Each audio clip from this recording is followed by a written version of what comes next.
What if I told you you could do a brake change with 3 tools? Not over exaggerating. Ratchet, flathead, and a wrench. So today I'm gonna give you the rundown on how to install these brakes.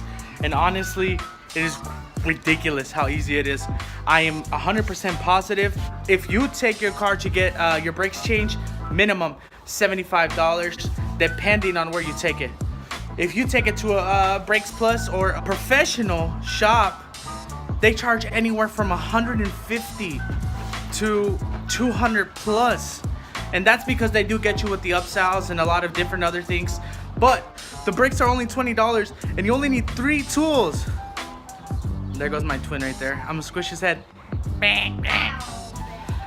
So 3 tools to do a simple brake change that's gonna take you less than 15 minutes. Please leave your comments down in the section below what you think about these DIY videos.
guys.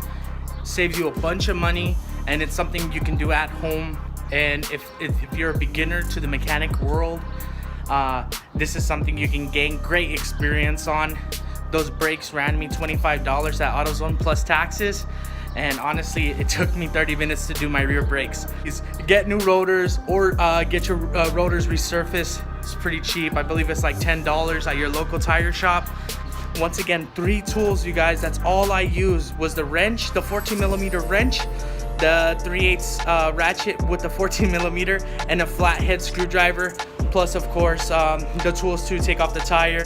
Just make sure before you start driving it, make sure to pump the brakes about 7 times. Turn the vehicle on, pump the brakes again 7 times. You don't want to feel any type of pressure loss. But yeah, I appreciate you guys for watching. Make sure to subscribe and like and share to a buddy as well if he needs to do the brakes on his cars. I mean, this is how easy it gets. And it saves you from $75 to $150 just for an hour of your time if you have mechanic experience. Thank you guys. See you guys on the next one.